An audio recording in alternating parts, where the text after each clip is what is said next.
This one is called Chapter 1. I'm going to show you the pictures if you can see it, in which we are introduced to Winnie the Pooh and some bees, and the story begins. Here is Edward Bear. Coming downstairs now, bump, bump, bump on the back of his head behind Christopher Robin. It is, as far as he knows, the only way of coming downstairs, but sometimes he feels that there really is another way, if only he could stop bumping for a moment and think of it. And then he feels that perhaps there isn't. Anyhow, here he is at the bottom and ready to be introduced to you, Winnie the Pooh. When I first heard his name, I said just as you are going to say, but I thought he was a boy. So did I, said Christopher Robin. Then you can't call him Winnie. I don't, but you said he's Winnie their Pooh. Don't you know what "their" means? Ah, yes, now I do, I said quickly. And I hope you do too, because it's all the explanation you're going to get. Sometimes Winnie the Pooh likes a game of some sort when he comes downstairs. And sometimes he likes to sit quietly in front of the fire and listen to a story. If you can see that. This evening, what about a story, said Christopher Robin. What about a story, I said. Could you very sweetly tell Winnie the Pooh one? I suppose I could, I said. What sort of stories does he like? About himself, because he's that sort of bear. Oh, I see. So could you very sweetly... I'll try, I said. So I tried. Once upon a time, a very long time ago, now about last Friday, Winnie the Pooh lived in a forest all by himself under the name of Sanders. What does under the name mean? Asked Christopher Robin. It means he had the name over the door in gold letters and he lived under it. I'm going to show you this again. Winnie the Pooh wasn't quite sure, said Christopher Robin. Now I am, said a growly voice. Then I will go on, said I. One day when he was out walking, he came to an open place in the middle of the forest. In the middle of this place was a large oak tree, and from the top of the tree there came a loud buzzing noise. Winnie the Pooh sat down at the foot of the tree. He put his head between his paws, and he began to think. First of all, he said to himself, that buzzing noise means something. You don't get a buzzing noise like that, just buzzing and buzzing without it meaning something. If there's a buzzing noise, somebody's making a buzzing noise, and the only reason for making a buzzing noise that I know of, it's because you're a bee. Then he thought another long time and said, and the only reason for being a bee that I know of is making honey. Then he got up and said, the only reason for making honey is so I can eat it. So he began to climb the tree. He climbed and he climbed and he climbed and he climbed, and as he climbed, he sang a little song to himself. It went like this. Isn't it funny how a bear likes honey? Buzz, buzz, buzz. I wonder why he does. Then he climbed a little further and a little further and then just a little further. And by that time, he thought of another song. It's a very, very, very thought. If bears were bees, they'd build their nests at the bottom of trees. And that being so, if the bees were bears, we shouldn't have to climb up all these stairs. He was getting rather tired by this time, so that's why he sang a complaining song. He was nearly there, and if he just stood on that branch... Crack. Oh, help, said Pooh as he dropped 10 feet on the branch below him. If only I hadn't, he said as he bounced 20 feet onto the next branch. You see what I meant to do, he explained as he turned head over heels and crashed onto another branch 30 feet below. What I meant to do Of course, it was rather, he admitted as he slithered very quickly through the next 6 branches. It all comes, I suppose, he decided as he said goodbye to the last branch, spun round 3 times, and flew gracefully into a gorse bush. It all comes of liking honey so much. Oh, help. He crawled out of the gorse bush and brushed the prickles from his nose, and then he began to think again as the first person he thought of was Christopher Robin. "Was that me?" said Christopher Robin in an awed voice, hardly daring to believe it. "That was you." I'm going to see if you can see this picture.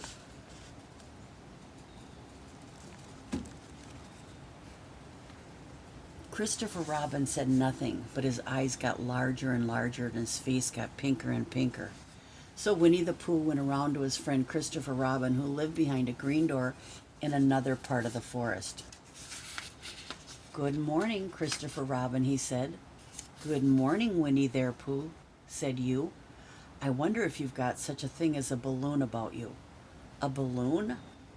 "Yes," I just said to myself coming along. "I wonder if Christopher Robin has such a thing as a balloon about him." I just said it to myself, thinking of balloons and wondering. "What do you want a balloon for?" you said. Winnie the Pooh looked around to see that nobody was listening. He put his paw to his mouth and said in a deep whisper, "Honey." "But you don't get honey with balloons." "I do," said Pooh. "Well, it just happened that you had been to the party the day before at the house of your friend Piglet, and you had balloons at the party. You had a big green balloon, and one of Rabbit's relations had a big blue one and had left it behind, being really too young to go to a party at all. And so you had brought the green one and the blue one home with you. Which one would you like?" you asked Pooh. He put his head between his paws and thought very carefully. "It's like this," he said. "When you go after honey with a balloon, the great thing is not to let the bees know you're coming. Now, if you have a green balloon, they might think you were only part of the tree and not notice you. And if you have a blue balloon, they might think you were the only part of the sky and not notice you. And the question is, which is most likely?" "Wouldn't they notice you underneath the balloon?" you asked. "They might, or they might not," said Winnie the Pooh. "You never can tell with bees." He thought for a moment and said, "I shall try to look like a small black cloud. That will deceive them." "Then you had better have the blue balloon," you said, and so it was decided. Well, you both went out with the blue balloon, and you took your gun with you, just in case, as you always did. And Winnie the Pooh went to a very muddy place that he knew of, and he rolled until he was black all over. And then, here's the picture. And then, when the balloon was blown up as big as you, and you and Pooh were both holding on to the string, you let go suddenly, and Pooh Bear floated gracefully up into the sky and stayed there, level with the top of the tree and about 20 feet away from it. "Hooray!" you shouted. "Isn't that fine?" shouted Winnie the Pooh down to you. "What do I look like?" "You look like a bear holding on to a balloon," you said. "Not," said Pooh anxiously, "not like a small black cloud in the blue sky?" "Not very much." "Ah, well, perhaps from up here it looks different. And as I say, you never can tell with bees. There was no wind to blow him nearer to the tree. So there he stayed. He could see the honey. He could smell the honey." There he is up in the balloon. "He could smell the honey, but he couldn't quite reach the honey. And after a little while he called down to you. 'Christopher Robin,' he said in a loud whisper. 'Hello, I think the bees suspect something.' 'What sort of thing?' 'I don't know, but something tells me they're suspicious.' 'Perhaps they think that you're after their honey.' 'It may be that. You never can tell with bees.' There was another little silence, and then he called down to you again. 'Christopher Robin.' 'Yes.' 'Have you an umbrella in your house?' 'I think so.' 'I wish you would bring it out here and walk up and down with it and look up at me every now and then and say, Tut tut, looks like rain. I think if you did that, it would help the deception which we are practicing on these bees. Well, you laughed to yourself, silly old bear, but you didn't say it aloud because you were so fond of him and you went home for your umbrella. Oh, there you are, called down Winnie the Pooh as soon as you got back to the tree. I was beginning to get anxious. I've discovered that the bees are now definitely suspicious. Shall I put my umbrella up, you said? Yes, but wait a moment. We must be practical.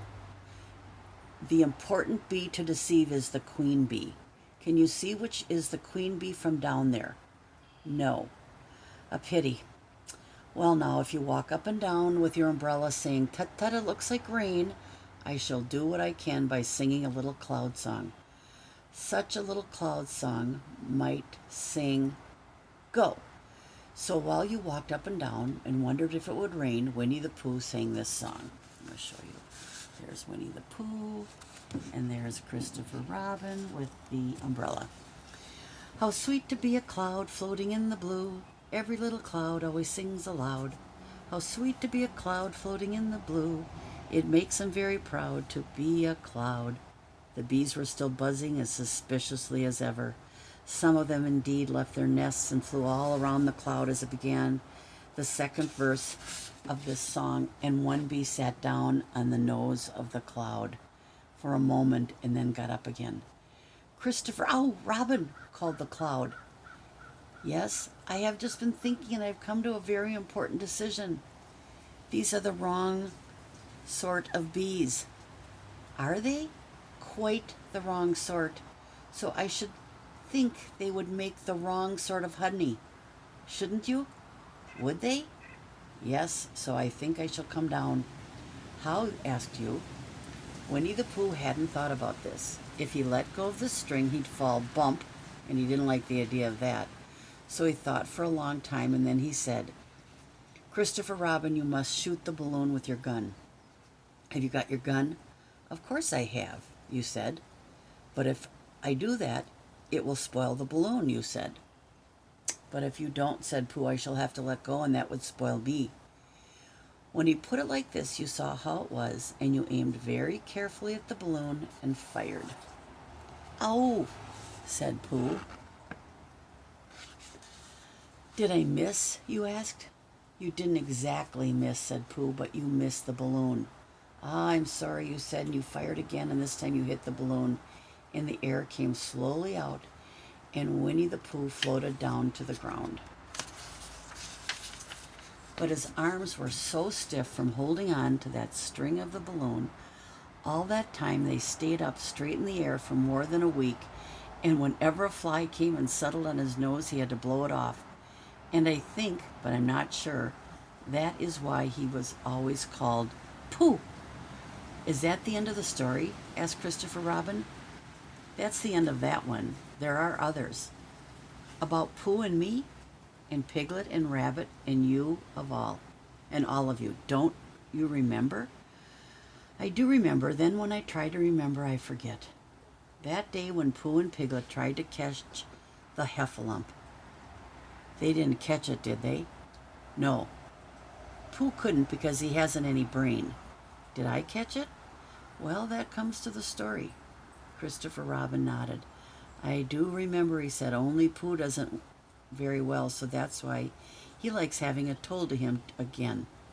Because then it's a real story and not just remembering." "That's just how I feel," I said. Christopher Robin gave a deep sigh, picked up his bear by the leg, and walked off to the door, trailing Pooh behind him. At the door, he turned and said, "Coming to see me have my bath?" "I might," I said. "I didn't hurt him when I shot him, did I?" "Not a bit." He nodded and went out, and in a moment I heard Winnie the Pooh bump, bump, bump, going up the stairs behind him. There's taking a bath. That's the end of chapter 1. Stay tuned for tomorrow.